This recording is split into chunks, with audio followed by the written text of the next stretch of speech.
A Marvel voltou, galera! Mas espera aí, não é Marvel vs Capcom dessa vez.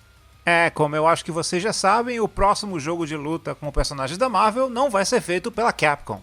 Em vez disso, a Arc System Works, famosa por séries como Guilty Gear e Dragon Ball FighterZ, vai assumir as rédeas dessa vez, com Marvel Tocon Fighting Souls, um jogo de luta com equipes 4 contra 4, que parece, aliás, absolutamente incrível.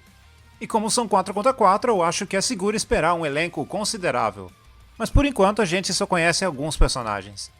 Claro, provavelmente a gente consegue imaginar que alguns nomes muito famosos vão estar lá, tipo o Wolverine. Mas e quem serão os outros? Isso, meus amigos, é o que nós vamos discutir hoje. Mas eu não vou perder o seu tempo discutindo um monte de personagens clássicos da Marvel que a gente já está acostumado a ver em jogo de luta. Não, meus amigos. Vamos falar exclusivamente de personagens que passaram despercebidos durante a época da Capcom. Personagens que não foram controláveis em nenhum jogo do Marvel vs Capcom. E eu vou tentar também evitar os personagens que aparecem em Marvel Rivals. Não totalmente, porque algumas das minhas escolhas coincidem, até porque Marvel Rivals ainda está sendo atualizado, mas a maior parte dos personagens dessa lista não vão estar naquele jogo. Então junte-se a mim enquanto nos aprofundamos no universo Marvel para listar os top 10 personagens que deveriam se juntar a Marvel Tocon Fighting Souls depois de terem ficado de fora da franquia MVC. Número 10, Shang-Chi. Começando essa lista, nós temos Shang-Chi, o mestre do Kung Fu. Para quem não conhece, Shang-Chi é um dos principais lutadores de artes marciais do mundo Marvel. Ele é tipo Bruce Lee versão super-herói. O Shang-Chi é um personagem que existe desde os anos 70, mas nunca foi muito popular. Recentemente ele ganhou um pouco de notoriedade graças ao filme dele no Marvel Cinematic Universe, o universo cinematográfico da Marvel. Em Marvel Tocon, os seus golpes poderiam usar diferentes estilos de Kung Fu, talvez até usando novas posturas para diferentes combos. E se precisar, o Shang pode usar o poder dos 10 anéis para disparar projéteis de energia, criar barreiras mágicas ou até mesmo levitar. Número 9, Beast. Eu tenho certeza que o Marvel Tocon vai ter um monte de X-Men, bem mais do que a Storm que apareceu no trailer.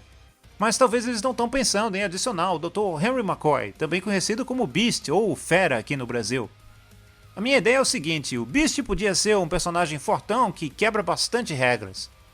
Normalmente esse tipo de personagem é bastante lento, mas o Beast ia ser super rápido e ágil pulando pela tela.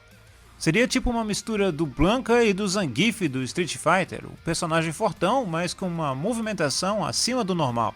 Além disso, seus golpes também podem refletir o seu lado intelectual. Talvez ele use algum dispositivo para melhorar suas habilidades, controlar o campo de batalha, ou quem sabe até usar algum tipo de arma de longo alcance.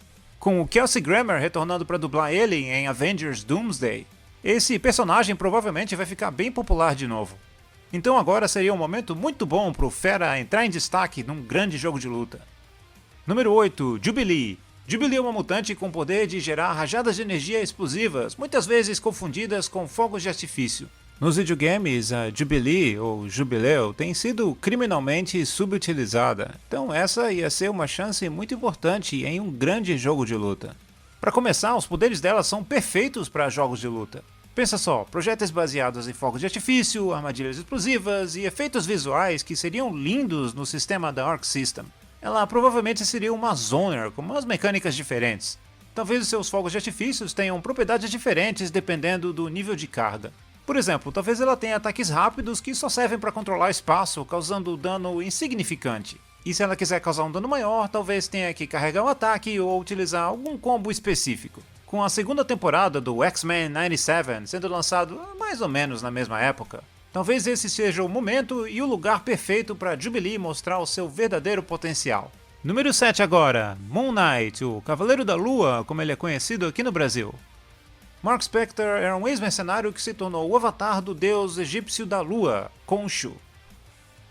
Ele sofre de transtorno dissociativo de identidade, então tem múltiplas personalidades. Em Tocon Fighting Souls, as múltiplas personalidades poderiam se traduzir em diferentes posturas de luta.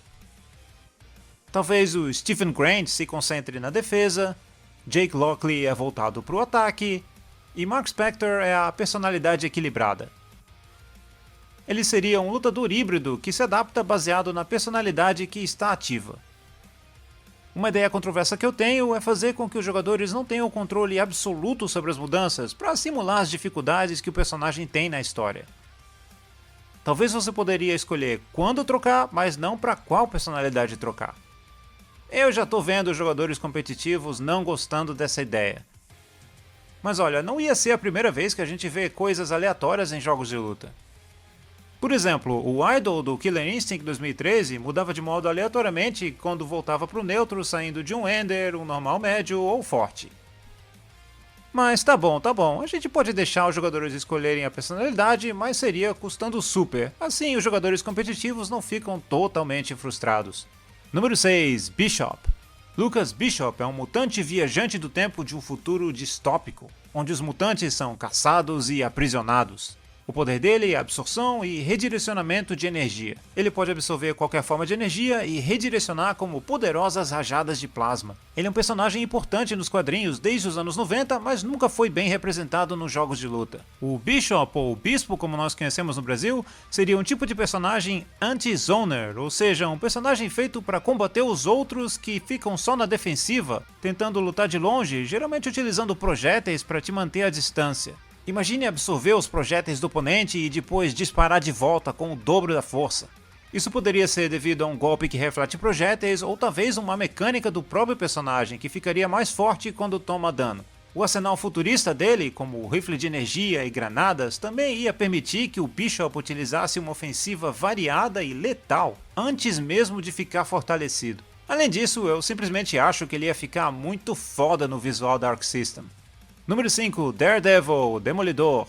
O nosso próximo personagem é o Homem Sem Medo. Matt Murdock é um advogado cego que combate o crime em Hell's Kitchen utilizando seus sentidos aguçados e habilidades marciais. Ele é um dos heróis mais icônicos da Marvel, mas nunca apareceu na série Marvel vs Capcom. O Demolidor seria um personagem ágil e versátil, com excelentes normais no chão, mas também uma forte presença no ar. Além disso, as armas dele, os cacetetes, poderiam ser usados de várias maneiras, oferecendo diversos tipos de golpes. Eles podem ser usados como porretes, lançados como projéteis, ou conectados com cabo para usar ataques balançando, tipo o Homem-Aranha. Para simular os reflexos aprimorados, talvez ele pudesse ter uma série de contra-ataques, o que faria atacar o Demolidor na hora errada muito prejudicial para sua saúde.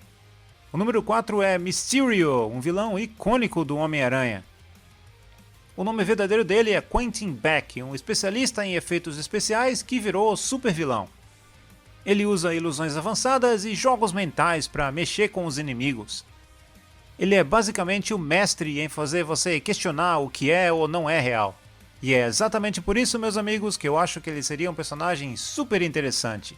O Mistério ia ser o personagem definitivo de jogo mental. Imagine um lutador que a jogabilidade inteira gira em torno de enganar o adversário. Projéteis falsos que desaparecem no meio do voo, clones ilusórios que não fazem nada, ataques que parecem vir de todas as direções, mas que só uma delas é real, e armadilhas que podem ou não estar no seu caminho. Número 3, Nightcrawler, o Noturno. Kurt Wagner é um mutante que pode se teletransportar instantaneamente, deixando para trás uma nuvem de fumaça e cheiro de enxofre. Além disso, ele é um ótimo espadachim e acrobata.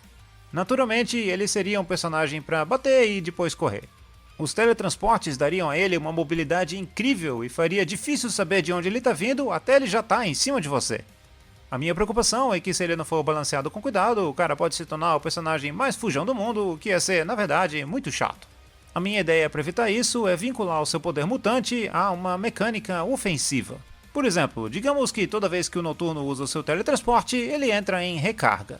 Mas se ele estiver acertando o oponente, a recarga acaba muito mais rápido.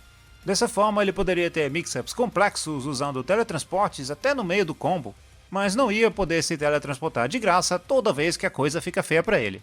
Então, se você usasse o poder de uma forma defensiva, teria que sobreviver sem ele por um tempo até que o poder recarregue. Com alguns ajustes cuidadosos, acho que tem muito potencial para esse personagem querido e bastante diferente dos X-Men roubar a cena nesse jogo. Número 2, Blade. Eric Brooks é meio humano, meio vampiro, o que significa que ele tem todos os poderes, mas nenhuma das fraquezas dos vampiros. Super força, velocidade, reflexos, cura, tudo isso num personagem com um sobretudo estiloso, espada nas costas e estacas de prata no cinto. O Blade, na verdade, tem mó cara de personagem de jogo de luta. Pensa só, o cara tem espadas para lutar de perto, armas de fogo para lutar de longe e artes marciais para ajudar na transição. Agora imagine uma mecânica atrelada à sua natureza de vampiro, tipo um agarrão de comando que drena a vida e permite que ele recupere a energia perdida. Ou você aposta tudo num combo que causa bastante dano, ou termina o combo mais cedo utilizando o golpe que drena a vida. Isso ia criar uma situação estratégica, você aumenta a pressão ou reinicia depois que recuperar um pouco de energia. Aí você adiciona algumas animações foda, tipo defesa contra projétil, contra-ataques utilizando a espada, ou até mesmo um super onde ele entra numa fúria sanguinária. Aí a gente tem um personagem capaz de transformar qualquer luta num banho de sangue estiloso. E finalmente, em primeiro lugar, temos o Dr. Octopus, um personagem que deveria ter aparecido em Marvel vs Capcom muitos anos atrás. Dr. Otto Octavius é um dos maiores inimigos do Homem-Aranha. Um cientista brilhante com 4 tentáculos mecânicos fundidos ao seu corpo. Ele apareceu em diversos jogos do Homem-Aranha e até estava planejado para ser um personagem controlável no Marvel vs Capcom, mas isso acabou nunca acontecendo. Eu acho que já passou da hora de corrigir isso. Doc Ock tem tudo o que você precisa num personagem de jogo de luta. Os tentáculos dele dão um alcance enorme e ataques multidirecionais. Ele poderia atacar por cima, por baixo ou pelos lados, tudo enquanto o corpo dele fica seguro longe do inimigo. Ele poderia fazer combos de longe, atacar por ângulos inesperados e sobrecarregar os oponentes com ataques vindo de todas as direções. Ele poderia até arrancar um pedaço do chão e arremessar contra o inimigo, tipo um projétil. Algo que demoraria um pouco para fazer, mas seria bastante forte para ajudar a passar pela defesa do inimigo. O Dr. Octopus já está esperando há muito tempo. Já está mais do que na hora de consertar a linha do tempo e deixar ele finalmente ser o centro das atenções. E essa, meus amigos, é a minha lista dos top 10 personagens Marvel que deveriam aparecer em Tekken Fighting Souls depois de terem sido esquecidos durante a série Marvel vs Capcom. Mas e você? Quem você quer ver? Sinta-se à vontade para deixar o seu elenco dos sonhos nos comentários abaixo. E se você gostou do conteúdo e quer ver mais coisas assim, lembrem-se de curtir o vídeo e se inscrever no canal. Quanto mais vocês interagirem, mais eu vou saber como direcionar o conteúdo no futuro e quais jogos e assuntos as pessoas querem ver abordados. Por enquanto, este foi a Alchemy Player e eu vejo vocês depois.